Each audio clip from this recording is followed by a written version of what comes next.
အားလုံးပဲမင်္ဂလာပါ Yugan Channel နဲ့ကြိုဆိုပါရစေကျွန်တော်ဒီနေ့ပြောပြပေးမယ့်အကြောင်းအရာကတော့အခုလိုမျိုးဒိုင်ထိုးနေတယ်ပေါ့နော်ဒီဒိုင်ထိုးတဲ့ခုံပေါ့နော် pushupbar ပေါ့အဲ့လိုမျိုးဒိုင်ထိုးတဲ့ခုံကို PVC Pipe နဲ့ဘယ်လိုမျိုးအလဲတကူပြုလုပ်မလဲဆိုတဲ့နည်းလမ်းပဲဖြစ်ပါတယ်ကျွန်တော်တို့ဗီဒီယိုစလိုက်ကြအောင်ပါနော်ဒီမှာဆိုရင်အန်ကွေးနဲ့တီကွေးကိုကျွန်တော်ဒီလိုပုံစံမျိုးဆက်မယ်ပေါ့နော်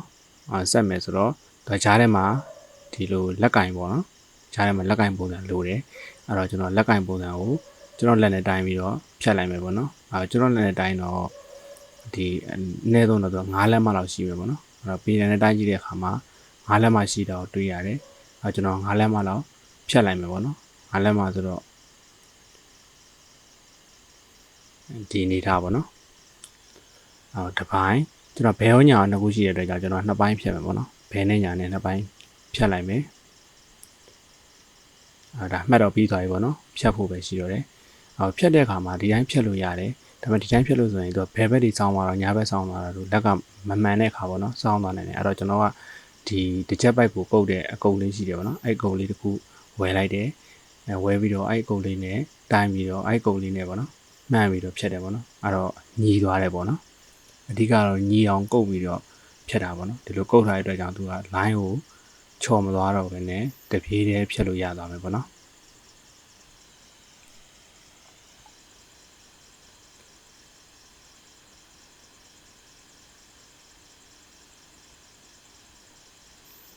စူညံတန်နေရှိတဲ့အတွက်ကြောင့်ကျွန်တော် original အတန်ကိုဖျောက်ထားတာဖြစ်ပါတယ်ကျွန်တော်လုပ်နေတဲ့အချိန်မှာဖေးမှာစက်ကမောင်းနေတဲ့အတွက်ကြောင့်ပေါ့နော်ရေစံမောင်းနေတဲ့အတွက်ကြောင့်ကျွန်တော်အတန်ဖျောက်ထားတာဖြစ်ပါတယ်အဲ့တော့ဒီ9လက်မှသတ်မှတ်ထားတဲ့ပိုက်ကိုအန်ကွေး2ကွေးနဲ့ဆက်လိုက်တယ်သူကကျွန်တော်တို့ဒီတိုင်းဆိုရင်တော့ပေါ့နော်အလှဆိုရင်တော့ကိစ္စမရှိဘူးပေါ့နော်ဒီတိုင်းတည်အောင်ပဲတည်လို့ရတယ်ပေါ့နော်အဲ့တော့ဒီနေ့ပိုးပြီးတော့ခိုင်းရင်တော့ကျွန်တော်တို့အဲ့ကောင်ကိုတခါတည်းအသေးဆက်မှဖြစ်မယ်ပေါ့နော်ဘာလို့ဆိုတော့ကျွန်တော်တို့လက်မောင်းတစ်ခုလုံးခန္ဓာကိုယ်တစ်ခုလုံးကိုသူကထိမ့်မှဖြစ်တဲ့အတွက်ကြောင့်အသေးဆက်ပြီးတော့ကိုယ်နဲ့ကတ်လိုက်ရဖို့ကောင်းတယ်ပေါ့နော်လောလောဆယ်ကျွန်တော်ကတော့ဒါခဏလှုပ်ပြတာဖြစ်တဲ့အတွက်ကြောင့်ဒီတိုင်းပဲထားတယ်ပေါ့နော်ဒါဒီကောင်းနဲ့ဆိုတော့အဆင်ပြေနေပြီပေါ့အန်ကွေး2ကွေးဆက်လိုက်တယ်ပေါ့နော်သူနဲ့ဆိုရင်တော့အဆင်ပြေတယ်ဒါပေမဲ့ကျွန်တော်တို့ကတိတ်အဆင်မပြေသေးဘူးပေါ့နော်အရင်အဆင်ပြေနေတာမဟုတ်တဲ့အတွက်ကြောင့်ကျွန်တော်အောက်ကနေတီးထပ်ပြီးတော့ထည့်မယ်ပေါ့နော်ဒီတစ်ဖက်စီမှာတီး2ကွေးစီထပ်ထည့်မယ်ပေါ့နော်တီး2ကွေးထည့်ဖို့အတွက်ဆိုရင်တီးနဲ့အန်နဲ့နှစ်ခုကိုချိတ်ဖို့လိုတယ်ပေါ့နော်အဲ့တော့ကျွန်တော်အဲ့ဒီအကျယ်ကိုသူကကျွန်တော်ကတလက်မနဲ့မှာ2စိတ်ပေါ့နော်သတ်မှတ်ပြီးတော့4ပိုင်းဖြတ်လိုက်တယ်ပေါ့နော်4ပိုင်းဖြတ်မယ်ပေါ့ဘာဖြစ်လို့4ပိုင်းဖြတ်လဲဆိုတော့တီကွေး2ကွေးတစ်ခုမှာဒီညာဘက်လက်ဒီဒိုင်ထိုးတဲ့ညာဘက်လက်မှာဆိုရင်2ခုရှိတယ်ဟိုဘက်ဘယ်ဘက်လက်မှာဆို2ခုရှိတဲ့အတွက်ကြောင့်ကျွန်တော်4ခုကိုမြန်မြန်ပဲဖြတ်လိုက်တယ်ပေါ့နော်တလက်မနဲ့မှာ2စိတ်ရှိပါတယ်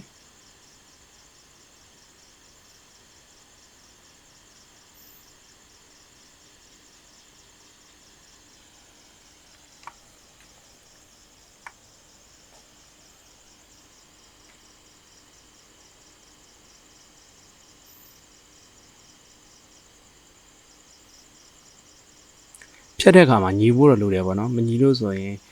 ကျွန်တော်တို့အနေအမြင့်နေမတူလို့ဆိုရင်ဒီဒိုင်ထိုးရတာတိတ်အဆင်ပြေမှာမဟုတ်တော့ပေါ့နော်အဲ့ဒါခက်ညီလေးဖြတ်ကြမယ်ပေါ့နော်အရန်လွယ်ပါတယ်ဖြတ်ကြတာလေဒီလွှာလေးနဲ့ပြီးတော့ကျွန်တော်နည်းနည်းတိုက်လိုက်တယ်ပေါ့နော်ဒီအင်္ဂလိပ်နဲ့အမှန်တကယ်တော့ဒီတန်စားကော်ဖက်လိုအောင်ဝင်တိုက်ကြမှာပေါ့နော်ကျွန်တော်ကအလွယ်ပဲပေါ့အင်္ဂလိပ်နဲ့ပိတ်တိုက်လိုက်တယ်တိုက်ပြီးတော့ကျွန်တော်ဒီအန်ကွေးမှာတက်တယ်ပေါ့နော်အန်ကွေးမှာတစ်ဖက်ကို2စုစီတက်မယ်ပေါ့နော်ညာဘက်အတွက်2ခုဘယ်ဘက်အတွက်2ခုပေါ့ဒီတလက်မနဲ့မှာ2စိတ်ရှိတဲ့အပိုင်းလေးတွေကို2ခုစီတက်လိုက်တယ်ပေါ့နော်အသေးတက်တာပို့ပြီးတော့အဆင်ပြေမယ်နော် pushupbar အတွက်ကျွန်တော်ကတော့လောလောဆယ် pushupbar ဒီလုတ်ပြတာဖြစ်တဲ့အတွက်ကြောင့်ပေါ့နော်ဒီမှာကော်ကတ်မထားဘူးပေါ့အသေးလုတ်မထားဘူးပေါ့နော်အမှန်တကယ်တော့ဒီအသေးလုံးမှပို့ပြီးတော့ခန္ဓာကိုယ်ဒဏ်အောင်ပို့ခံနိုင်မယ်ပေါ့နော်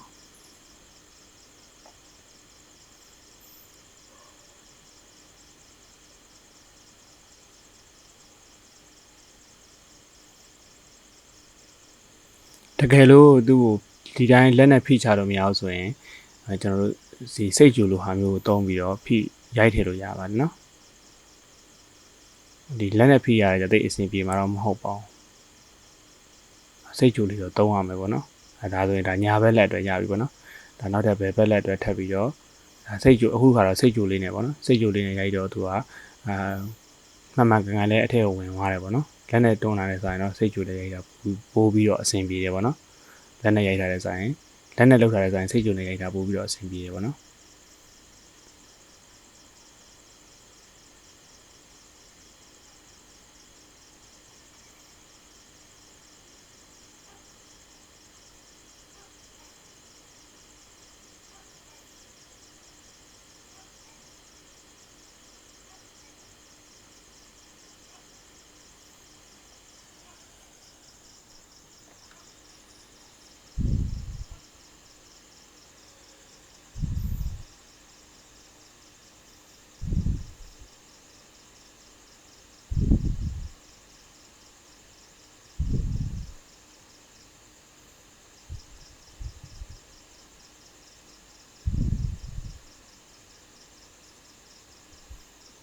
တီယိုတာထိတ်မယ်ပေါ့နော်ကျွန်တော်တို့သိရမှာ PVC ကသူကအတိုင်းအတာတစ်ခုတည်းပဲဒဏ်ခံနိုင်တယ်ပေါ့နော်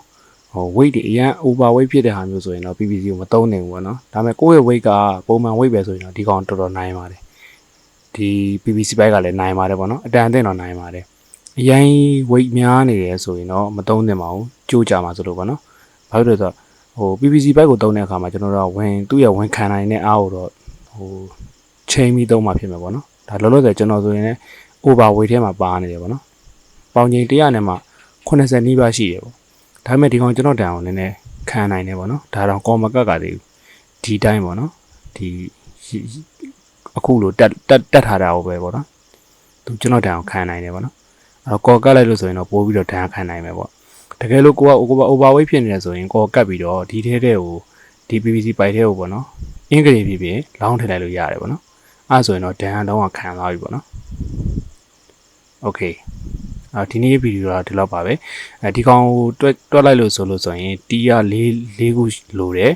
အန်ကွေးက၄ခုလိုတယ်ဆိုတော့အကုန်လုံးမှဆိုရင်4000နီးပါးပဲကျပါတယ်